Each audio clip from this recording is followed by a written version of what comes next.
ओम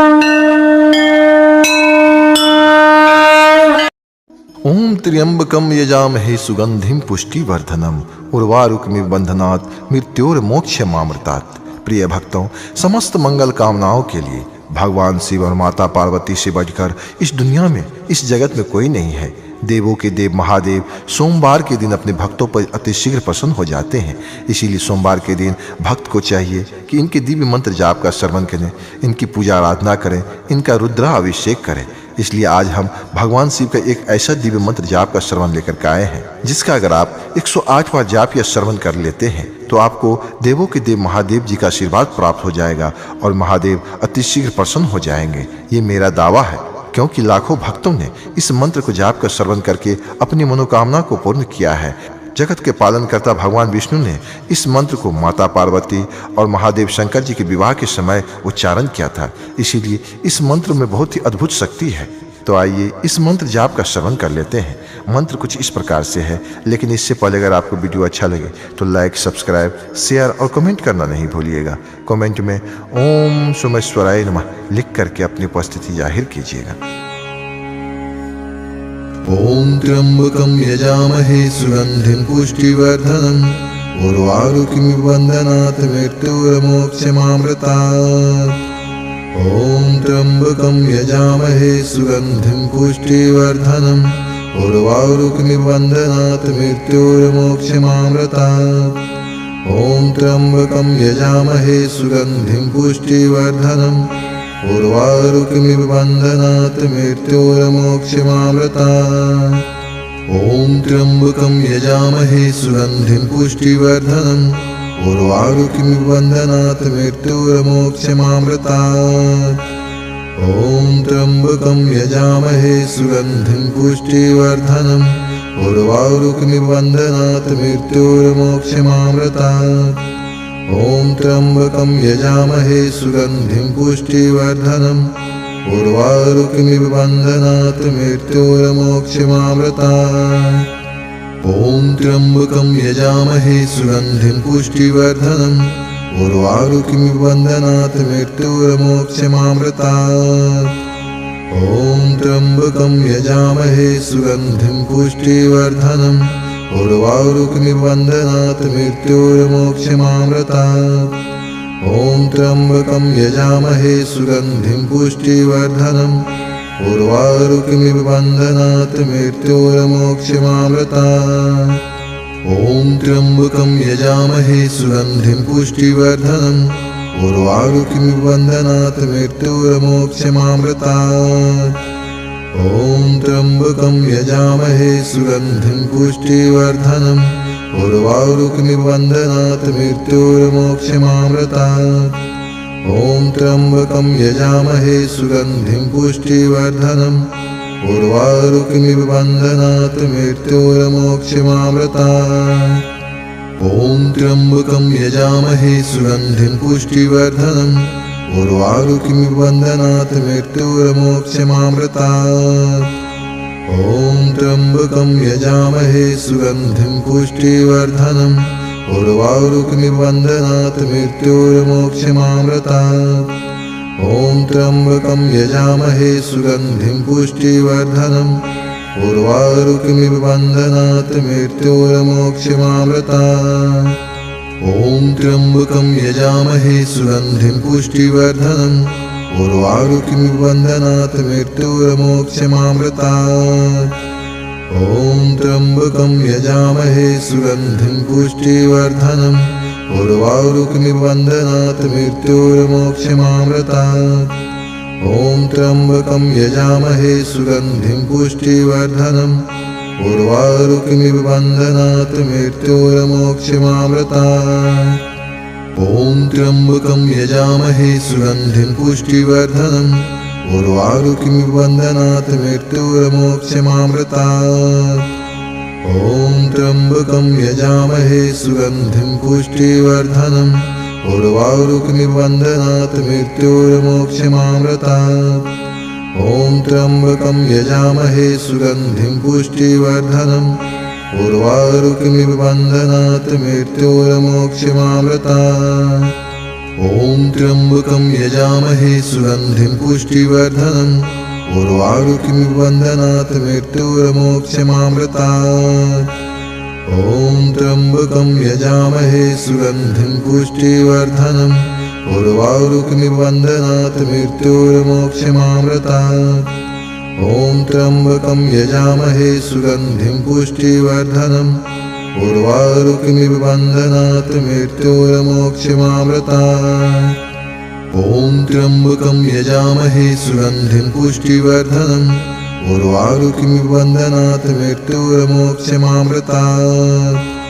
ॐ त्र्यम्बकं यजामहे सुगन्धिं पुष्टिवर्धनम् उर्वारुकमिव बन्धनात् मृत्योर्मोक्षमामृतात्।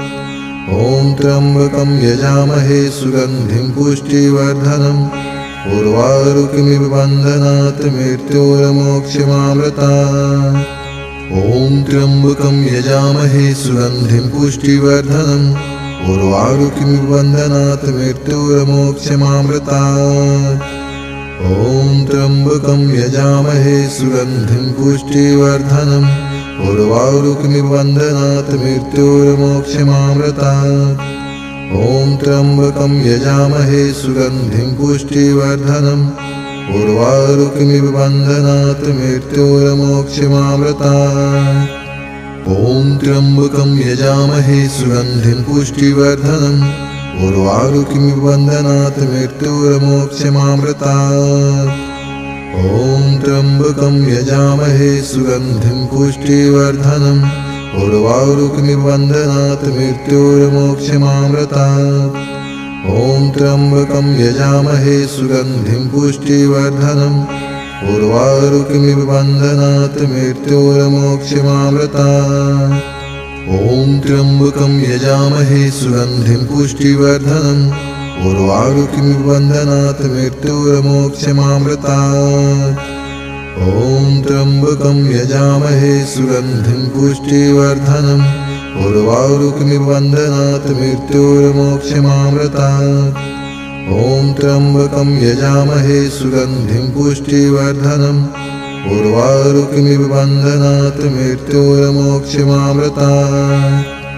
ॐ त्र्यम्बकं यजामहे सुगन्धिं पुष्टिवर्धनम् उर्वारुकमिव बन्धनात् मृत्योर्मोक्षमामृतात्।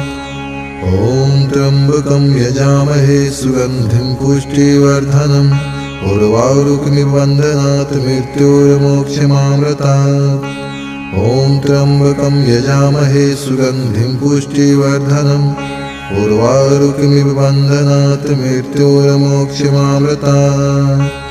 ॐ त्र्यम्बकं यजामहे सुगन्धिं पुष्टिवर्धनम् उर्वारुकमिव बन्धनात् मृत्योर्मोक्षमामृतात्।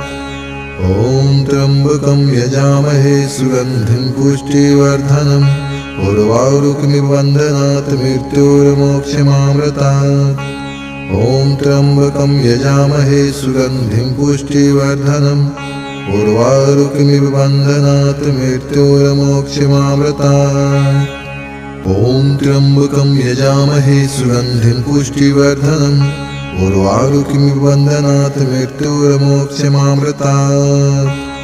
ॐ त्र्यम्बकं यजामहे सुगन्धिं पुष्टिवर्धनम् उर्वारुकमिव बन्धनात् मृत्योर्मोक्षमामृतात्। ॐ त्र्यम्बकं यजामहे सुगन्धिं पुष्टिवर्धनम् उर्वारुकमिव बन्धनात् मृत्योर्मोक्षमामृतात्। ॐ त्र्यम्बकं यजामहे सुगन्धिं पुष्टिवर्धनम् उर्वारुकमिव बन्धनात् मृत्योर्मोक्षमामृतात्। ॐ त्र्यम्बकं यजामहे सुगन्धिं पुष्टिवर्धनम् उर्वारुकमिव बन्धनात् मृत्योर्मोक्षमामृतात्। ॐ त्र्यम्बकं यजामहे सुगन्धिं पुष्टिवर्धनम् उर्वारुकमिव बन्धनात् मृत्योर्मोक्षमामृतात्। ॐ त्र्यम्बकं यजामहे सुगन्धिं पुष्टिवर्धनम् उर्वारुकमिव बन्धनात् मृत्योर्मोक्षमामृतात्। ॐ त्र्यम्बकं यजामहे सुगन्धिं पुष्टिवर्धनम् उर्वारुकमिव बन्धनात् मृत्योर्मोक्षमामृतात्। ॐ त्र्यम्बकं यजामहे सुगन्धिं पुष्टिवर्धनम् उर्वारुकमिव बन्धनात् मृत्योर्मोक्षमामृतात् ॐ त्र्यम्बकं यजामहे सुगन्धिं पुष्टिवर्धनम् उर्वारुकमिव बन्धनात् मृत्योर्मोक्षमामृतात् ॐ त्र्यम्बकं यजामहे सुगन्धिं पुष्टिवर्धनम् उर्वारुकमिव बन्धनात् मृत्योर्मोक्षमामृतात् ॐ त्र्यम्बकं यजामहे सुगन्धिं पुष्टिवर्धनम् उर्वारुकमिव बन्धनात् मृत्योर्मोक्षमामृतात् ॐ त्र्यम्बकं यजामहे सुगन्धिं पुष्टिवर्धनम् उर्वारुकमिव बन्धनात् मृत्योर्मोक्षमामृतात् ॐ त्र्यम्बकं यजामहे सुगन्धिं पुष्टिवर्धनम् उर्वारुकमिव बन्धनात् मृत्योर्मोक्षमामृतात् ॐ त्र्यम्बकं यजामहे सुगन्धिं पुष्टिवर्धनम् उर्वारुकमिव बन्धनात् मृत्योर्मोक्षमामृतात् ॐ त्र्यम्बकं यजामहे सुगन्धिं पुष्टिवर्धनम् उर्वारुकमिव बन्धनात् मृत्योर्मोक्षमामृतात् ॐ त्र्यम्बकं यजामहे सुगन्धिं पुष्टिवर्धनम् उर्वारुकमिव बन्धनात् मृत्योर्मोक्षमामृतात् ॐ त्र्यम्बकं यजामहे सुगन्धिं पुष्टिवर्धनम् उर्वारुकमिव बन्धनात् मृत्योर्मोक्षमामृतात् ॐ त्र्यम्बकं यजामहे सुगन्धिं पुष्टिवर्धनम् उर्वारुकमिव बन्धनात् मृत्योर्मोक्षमामृतात् ॐ त्र्यम्बकं यजामहे सुगन्धिं पुष्टिवर्धनम् उर्वारुकमिव बन्धनात् मृत्योर्मोक्षमामृतात् ॐ त्र्यम्बकं यजामहे सुगन्धिं पुष्टिवर्धनम् उर्वारुकमिव बन्धनात् मृत्योर्मोक्षमामृतात् ॐ त्र्यम्बकं यजामहे सुगन्धिं पुष्टिवर्धनम् उर्वारुकमिव बन्धनात् मृत्योर्मोक्षमामृतात् ॐ त्र्यम्बकं यजामहे सुगन्धिं पुष्टिवर्धनम् उर्वारुकमिव बन्धनात् मृत्योर्मोक्षमामृतात् ॐ त्र्यम्बकं यजामहे सुगन्धिं पुष्टिवर्धनम् उर्वारुकमिव बन्धनात् मृत्योर्मोक्षमामृतात् ॐ त्र्यम्बकं यजामहे सुगन्धिं पुष्टिवर्धनम् उर्वारुकमिव बन्धनात् मृत्योर्मोक्षमामृतात् ॐ त्र्यम्बकं यजामहे सुगन्धिं पुष्टिवर्धनम् उर्वारुकमिव बन्धनात् मृत्योर्मोक्षमामृतात् ॐ त्र्यम्बकं यजामहे सुगन्धिं पुष्टिवर्धनम् उर्वारुकमिव बन्धनात् मृत्योर्मोक्षमामृतात् ॐ त्र्यम्बकं यजामहे सुगन्धिं पुष्टिवर्धनम् उर्वारुकमिव बन्धनात् मृत्योर्मोक्षमामृतात् ॐ त्र्यम्बकं यजामहे सुगन्धिं पुष्टिवर्धनम् उर्वारुकमिव बन्धनात् मृत्योर्मोक्षमामृतात् ॐ त्र्यम्बकं यजामहे सुगन्धिं पुष्टिवर्धनम् उर्वारुकमिव बन्धनात् मृत्योर्मोक्षमामृतात् ॐ त्र्यम्बकं यजामहे सुगन्धिं पुष्टिवर्धनम् उर्वारुकमिव बन्धनात् मृत्योर्मोक्षमामृतात् ॐ त्र्यम्बकं यजामहे सुगन्धिं पुष्टिवर्धनम् उर्वारुकमिव बन्धनात् मृत्योर्मोक्षमामृतात्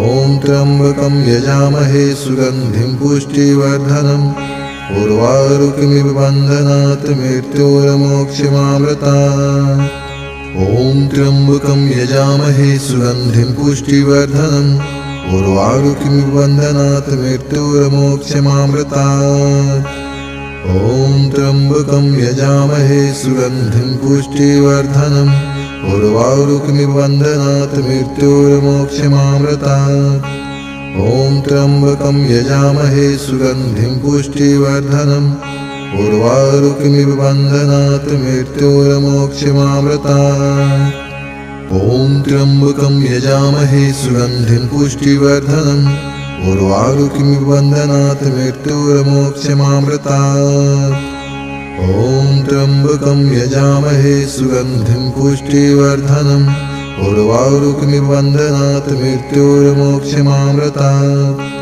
ॐ त्र्यम्बकं यजामहे सुगन्धिं पुष्टिवर्धनम् उर्वारुकमिव बन्धनात् मृत्योर्मोक्षमामृतात् ॐ त्र्यम्बकं यजामहे सुगन्धिं पुष्टिवर्धनम् उर्वारुकमिव बन्धनात् मृत्योर्मोक्षमामृतात् ॐ त्र्यम्बकं यजामहे सुगन्धिं पुष्टिवर्धनम् उर्वारुकमिव बन्धनात् मृत्योर्मोक्षमामृतात् ॐ त्र्यम्बकं यजामहे सुगन्धिं पुष्टिवर्धनम् उर्वारुकमिव बन्धनात् मृत्योर्मोक्षमामृतात् ॐ त्र्यम्बकं यजामहे सुगन्धिं पुष्टिवर्धनम् उर्वारुकमिव बन्धनात् मृत्योर्मोक्षमामृतात् ॐ त्र्यम्बकं यजामहे सुगन्धिं पुष्टिवर्धनम् उर्वारुकमिव बन्धनात् मृत्योर्मोक्षमामृतात्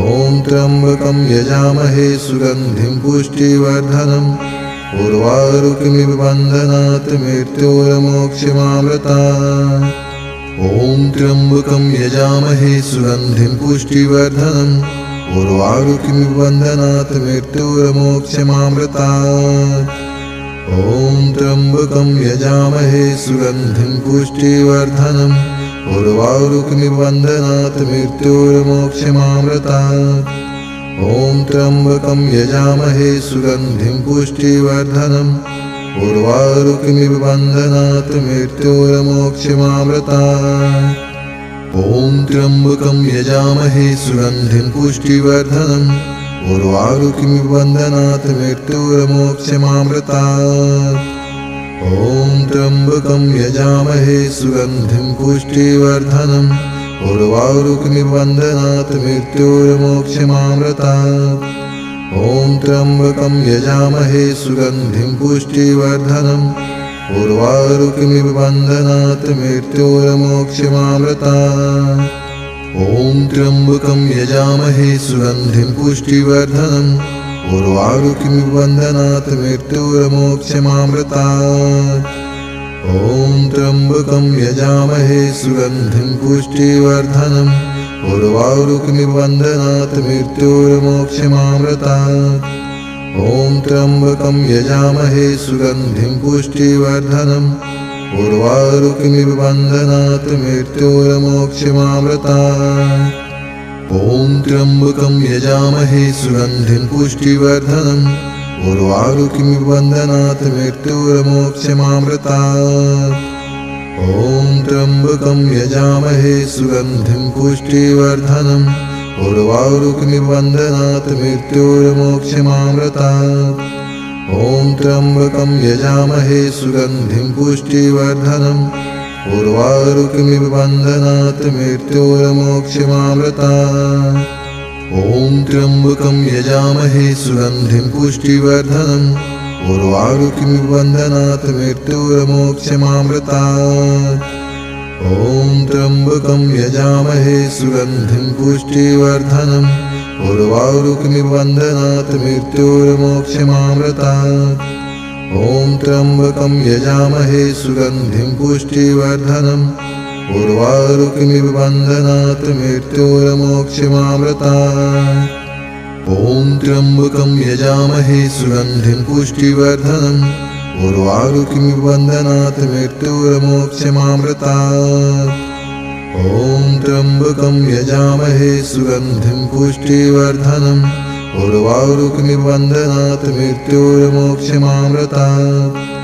ॐ त्र्यम्बकं यजामहे सुगन्धिं पुष्टिवर्धनम् उर्वारुकमिव बन्धनात् मृत्योर्मोक्षमामृतात् ॐ त्र्यम्बकं यजामहे सुगन्धिं पुष्टिवर्धनम् उर्वारुकमिव बन्धनात् मृत्योर्मोक्षमामृतात् ॐ त्र्यम्बकं यजामहे सुगन्धिं पुष्टिवर्धनम् उर्वारुकमिव बन्धनात् मृत्योर्मोक्षमामृतात् ॐ त्र्यम्बकं यजामहे सुगन्धिं पुष्टिवर्धनम् उर्वारुकमिव बन्धनात् मृत्योर्मोक्षमामृतात्।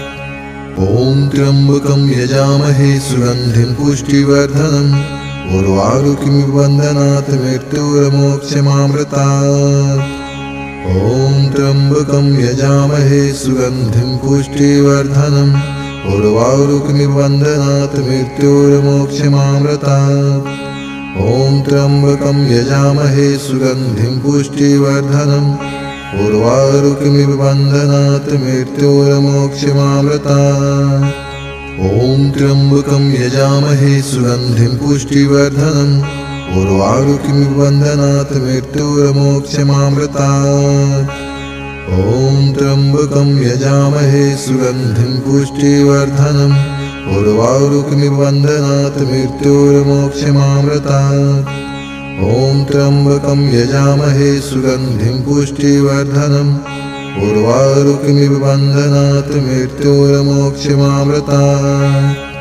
ॐ त्र्यम्बकं यजामहे सुगन्धिं पुष्टिवर्धनम् उर्वारुकमिव बन्धनात् मृत्योर्मोक्षमामृतात्। ॐ त्र्यम्बकं यजामहे सुगन्धिं पुष्टिवर्धनम् उर्वारुकमिव बन्धनात् मृत्योर्मोक्षमामृतात्। ॐ त्र्यम्बकं यजामहे सुगन्धिं पुष्टिवर्धनम् उर्वारुकमिव बन्धनात् मृत्योर्मोक्षमामृतात्। ॐ त्र्यम्बकं यजामहे सुगन्धिं पुष्टिवर्धनम् उर्वारुकमिव बन्धनात् मृत्योर्मोक्षमामृतात्। ॐ त्र्यम्बकं यजामहे सुगन्धिं पुष्टिवर्धनम् उर्वारुकमिव बन्धनात् मृत्योर्मोक्षमामृतात्। ॐ त्र्यम्बकं यजामहे सुगन्धिं पुष्टिवर्धनम् उर्वारुकमिव बन्धनात् मृत्योर्मोक्षमामृतात्। ॐ त्र्यम्बकं यजामहे सुगन्धिं पुष्टिवर्धनम् उर्वारुकमिव बन्धनात् मृत्योर्मोक्षमामृतात्। ॐ त्र्यम्बकं यजामहे सुगन्धिं पुष्टिवर्धनम् उर्वारुकमिव बन्धनात् मृत्योर्मोक्षमामृतात्। ॐ त्र्यम्बकं यजामहे सुगन्धिं पुष्टिवर्धनम् उर्वारुकमिव बन्धनात् मृत्योर्मोक्षमामृतात्। ॐ त्र्यम्बकं यजामहे सुगन्धिं पुष्टिवर्धनम् उर्वारुकमिव बन्धनात् मृत्योर्मोक्षमामृतात्। ॐ त्र्यम्बकं यजामहे सुगन्धिं पुष्टिवर्धनम् उर्वारुकमिव बन्धनात् मृत्योर्मोक्षमामृतात्। ॐ त्र्यम्बकं यजामहे सुगन्धिं पुष्टिवर्धनम् उर्वारुकमिव बन्धनात् मृत्योर्मोक्षमामृतात्।